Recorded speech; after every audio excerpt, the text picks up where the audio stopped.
des habitudes qui vont te rendre beaucoup plus féminine. Premièrement, la posture. Marche la tête haute, le dos droit. Peu importe où tu vas, peu importe où tu es, marche la tête haute, marche le dos droit. Déjà, tu vas voir que là, ce que tu vas donner quand on va devoir marcher dans la rue, etc., déjà c'est différent. Et dans le regard que les gens auront sur toi, c'est différent. Si tu le fais souvent, tu vas commencer à le prendre et ça va devenir une habitude. En te regardant marcher comme ça, déjà là, on va dire la fille a la confiance en elle. Ensuite, les traits du visage, le sourire. Ne demande pas de sourire tout le temps à pleines dents dans la rue. Quand tu marches, garde un air sérieux. Il faut que les gens aient une petite crainte. Tu vois, quand tu te vois, qu'on se demande qui elle est, comment elle est. Est-ce que je peux lui parler, mais il faut que je prenne des pincettes. Tu regardes droit devant toi. T'as pas honte de regarder qui que ce soit, quoi que ce soit. Il faut que quand on te voit, on se dise, faut que je prenne des pincettes avec elle. Ensuite, tout ce qui va concerner le langage et l'articulation. Déjà, de base, je suis quelqu'un qui parle super vite. Je pourrais même pas vous dire que je l'ai travaillé. C'est en prenant conscience, juste fait automatiquement. Dès que je parle, j'articule énormément. Même si je vais parler super rapidement comme là, tu vas comprendre ce que j'ai dit parce que j'ai articulé. Parler avec une articulation un peu plus prononcée, ça va accentuer ton côté féminin. Maintenant, la façon un peu de parler. On parle pas de la même façon dans les différents endroits où on est, avec les différents profils de personnes qu'on côtoie. Tu vas pas parler de la même façon à tes amis, avec ta famille, dans le monde professionnel, avec des inconnus dans la rue, etc. Adapter ton langage en fonction du milieu où tu te trouves. Tu peux traîner avec des amis. Demain, vous allez être dans une caisse. Tu vas parler avec un langage assez soutenu à la caissière. Et après, tes amis vont te sortir des réflexions en mode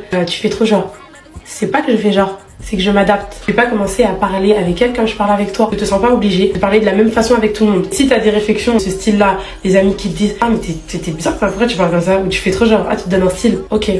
Tu lui dis juste ok, oui si tu veux, y a pas de souci. La confiance passe aux gens plus âgés. C'est pas parce que t'es beaucoup plus jeune et que la personne en face elle est beaucoup plus vieille que tu dois te comporter comme une personne plus petite. Ce que je veux dire par là, c'est tout simplement assumer sa place, sa position. Tu peux avoir 16 ans, 18 ans, 25 ans. Tu vas parler avec quelqu'un qui a 40 ans. Dans ta façon de parler, ta façon de te tenir, ta façon de t'exprimer, tu montres que tu as confiance en toi. Tu montres que la personne en face de toi, elle n'a pas justement cet aspect supérieur. Et tu verras que les gens te prendront beaucoup plus au sérieux. Plus tu vas le faire, plus ça va booster ta confiance en toi. Même au niveau de ta propre personne, quand tu vas parler, t'es droit. Tu regardes droit dans les yeux, tu articules, tu ne mâches pas tes mots et tu as confiance en ce que tu dis, en ce que tu fais. Et rien que ça va changer aussi la façon dont la personne en face de toi va te prendre au sérieux, va s'exprimer face à toi. Choisis ce qui te rendra beaucoup plus féminine. Je t'ai donné des conseils que moi j'ai appliqués qui aujourd'hui m'ont rendu beaucoup plus féminine. C'est vraiment au fur et à mesure des années que j'ai développé. Aujourd'hui, je me sens totalement féminine. Peu importe dans quelles circonstances je serai, je vais toujours me sentir féminine. J'ai envie que toi aussi tu les développes parce que le glow up, ça passe par l'attitude.